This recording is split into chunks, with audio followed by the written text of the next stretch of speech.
Long time ago, Gordy. It was in the mid 70s. Oh, okay. When we moved here, and we moved to Faribault so that I could begin a job here at KDHL. And yeah, I worked on the air for a while and did some sales but it's 19 years ago now that I left the radio station and went to work at the chamber. It's been that long. Time flies. It does. It really does. It doesn't seem that long. I know. Feel like the same person, almost. Almost. So you guys moved here for your job, not Jim on the sheriff's office. Yeah. We were both kind of looking, young newlyweds, and we were both kind of looking, and I found the job that I wanted first, and we both knew, we knew that we wanted to live in kind of this part of the state, so it's like, well, let's move there and see what happens. So then within a couple of months of our moving, Jim was hired on at the sheriff's department, and he had a great career there for 30 plus years and still working there a little bit, part-time. That's awesome. Yeah. Never know what life might hand you. So we made Faribault our hometown. That's terrific. Raised our kids here and had a big party at our house on Monday with all of our kids and grandkids. Only one of the grands was missing, and just had a great time. Faribault's a wonderful place. There's a lot to offer here, a lot of great things happening, a lot of people that care a great deal about the community and want to give back and do good work. So it's good. It's all fun good. Things. It is. Well, we can spend time thinking about the things we'd like to change or that we wish were different. But I think more importantly is we can dig in and just do some things and get involved, and there's a lot of great people doing a lot of great work. And life is what you make it. It is. That's our philosophy of the day, right? Yeah, you have to kind of embrace the opportunities as they come along and see what's possible. And if you see things that you'd like to have in your town, well, try to get those things, make it happen. Right. There are a lot of people. I just think about over the years the people that have dedicated themselves to making things happen here. Whether it be like the BMX track. That's kind of one of those wonderful stories of just a group of parents that wanted that for their kids and made it happen. Think of the work over the years that Donna Crowell and Barb Handel did, almost single-handedly to, and they would say certainly they had lots and lots of people, but it was a couple people who said, we need this in our town, let's make it happen. And they worked, tirelessly to make it happen, and what a beautiful asset that is now.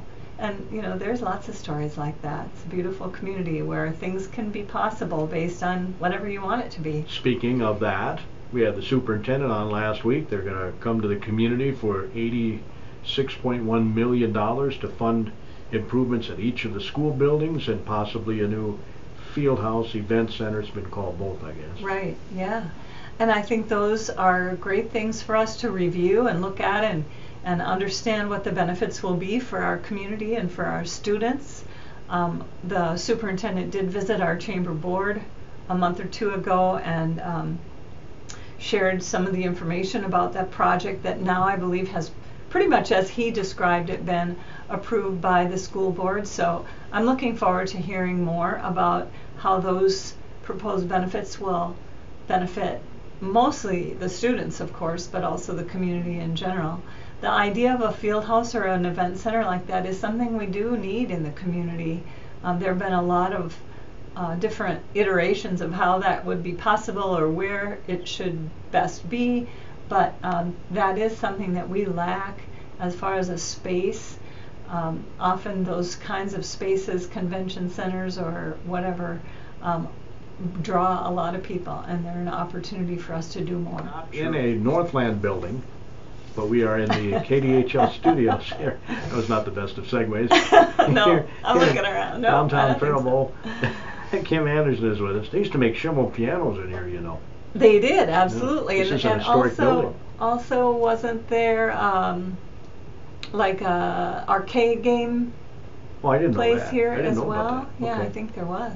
I'll have to check into Now that. check into that, right. But the Schimmel pianos, that's pretty historic. It is indeed. Well, and we can boast a lot of those wonderful things for Faribault. It's just another, we were talking before the break about all the great things that there are in town, as well as what there can be and could be if people want to put their shoulder to it and get some things done. There's a lot of good things. And it takes, stepping up to the plate. It really does. It does. One of the things that we're going to be working on through the chamber, and is already kind of underway with the Main Street program, is to provide some sort of encouragement, and I want to say that word, encouragement, to the city council and the city leadership about bringing the Vision 2040 to life, because it's sort of gotten a little bit bogged down in the reality of the fact that it requires the comprehensive plan to be done, and some of that is essential. They have to do these things, and we understand that. But there are many things in the 2040 vision that were brought forth by the community and approved by the city council that can be done by the community. They don't all have to be done by government.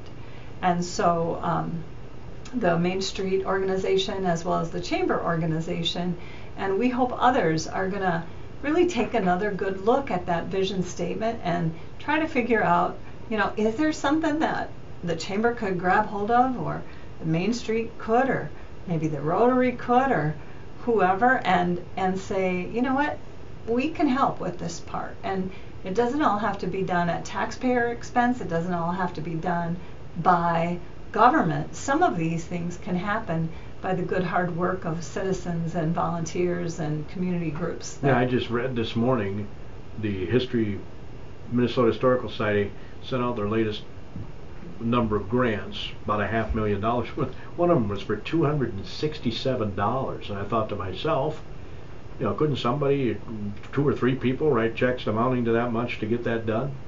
You know what I'm saying? I do, right, and maybe so, but at the same time, if all that community group needed was $260 some to get a project from A to B, good for them. That they're not over asking, they're not embellishing or trying to make it something that it's not. So, there's a lot of resources out there that we're thinking we could marshal. Which reminds me, when Nort was on last time, we talked about the wayward signs. Wayfinding. Wayfinding signs. Wayward signs. Wayfinding Wayward signs. children. Yeah, wayfinding signs.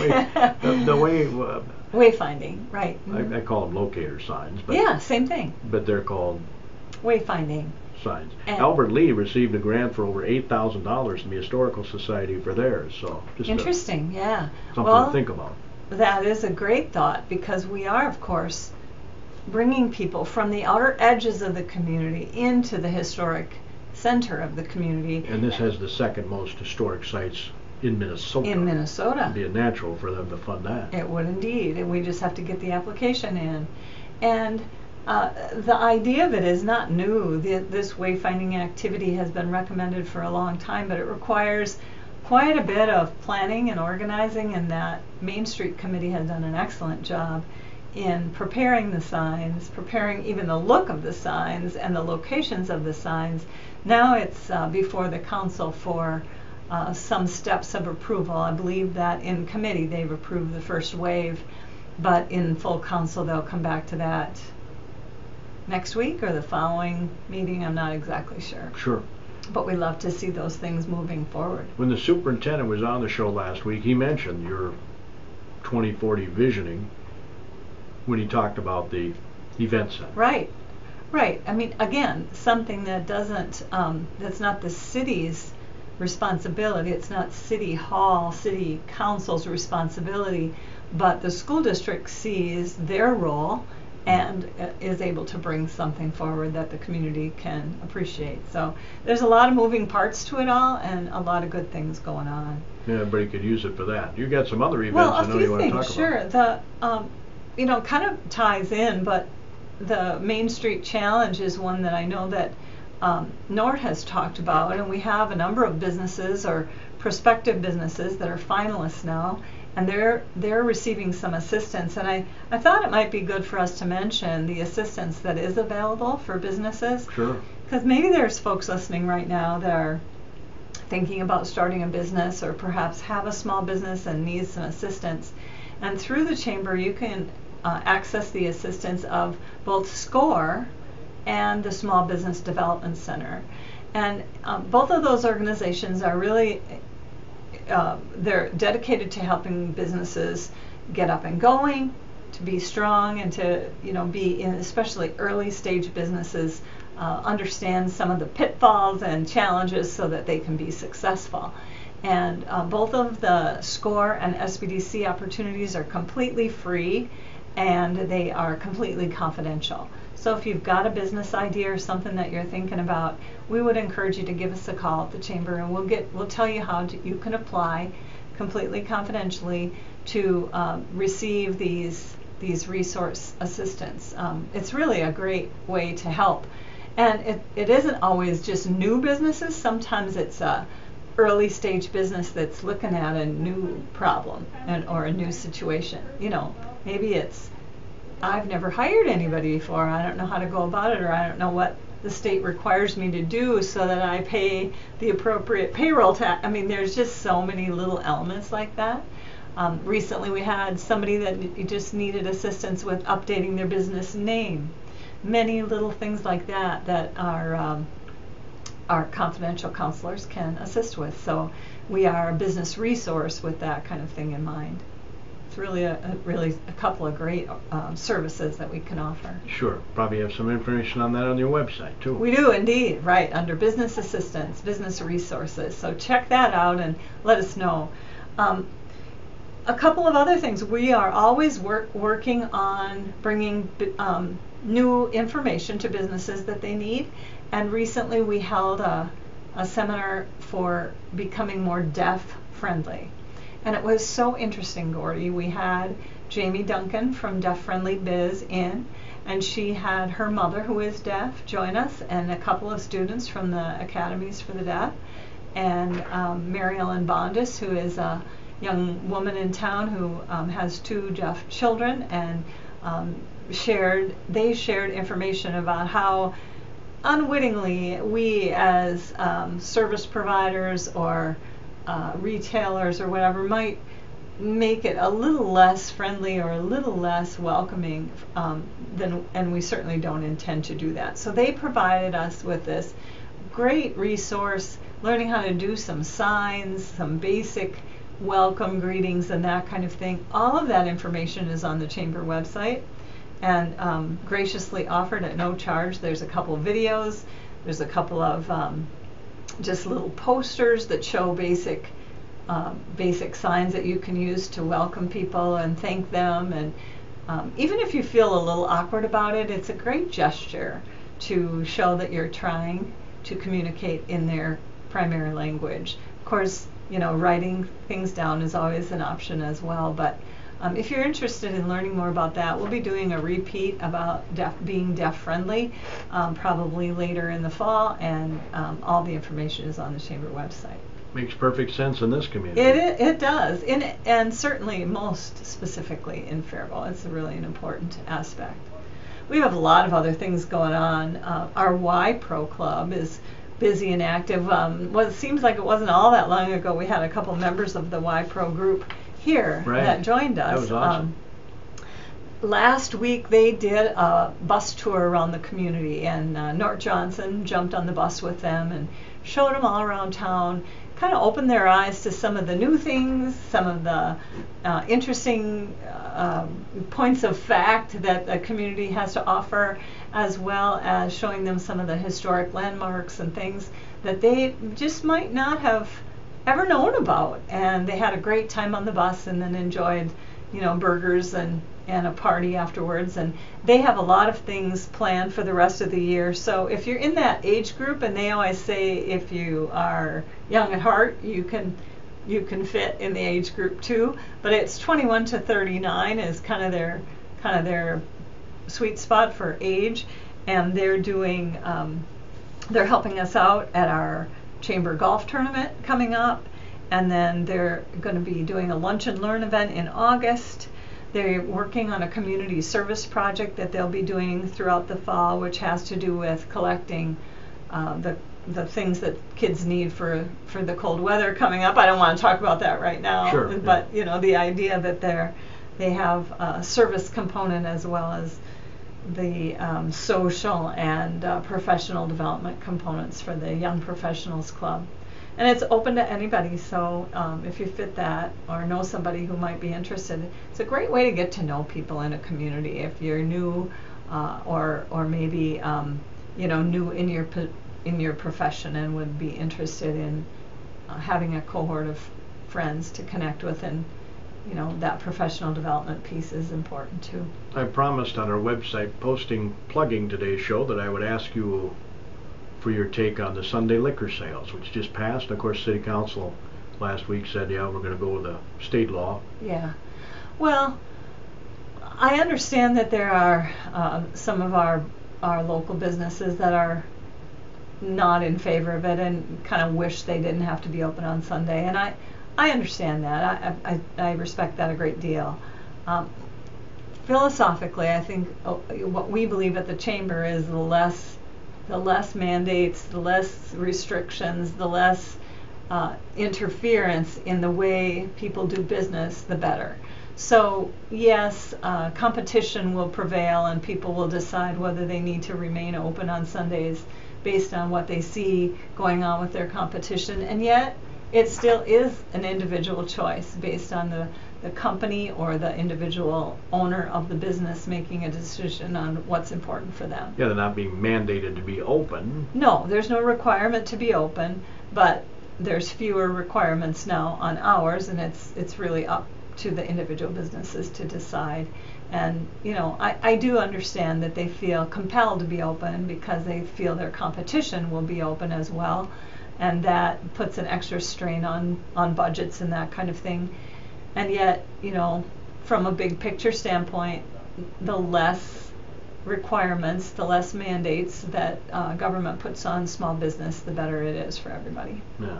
You guys had some chamber legislative issues you brought before the legislature. How do those go? Well, we work a lot through the Minnesota Chamber too, Gordy. It's been a great partnership with the Minnesota Chamber because they have, of course, dedicated lobbyists that help us understand the issues for one, but then also carry our message. And the chain of how it works really is important because they don't just, you know, they don't just meet with metro companies and determine what the positions are. They really take their message out. We just recently had a meeting here. It was out at KGP. We had you know, a room full of local business people talking about what are the important issues for 2018 and what are the ramifications of the 2017 legislative wrap-up. So there was some business tax relief in the 2017 session, which we appreciate. More options for healthcare, although the healthcare issue, I don't know how we'll ever untangle from the mess that is.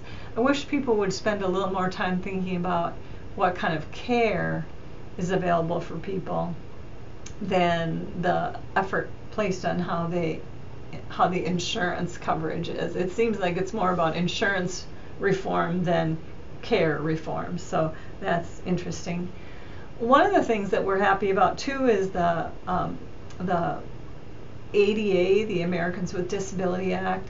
There were some frivolous lawsuits being filed, and the legislature did enact a requirement that businesses be given I believe it's a 60-day kind of a fix-it ticket, if you want to put it that way, so that it can't be an immediate lawsuit if your sign is off a little bit or your handrails are off by a few inches or whatever it might be. Because obviously most business people, all I would say, are interested in complying. They want those customers to be able to freely access their restaurant or their business, but there have been some unscrupulous people that have just gone around looking for these little errors so that they can file a lawsuit.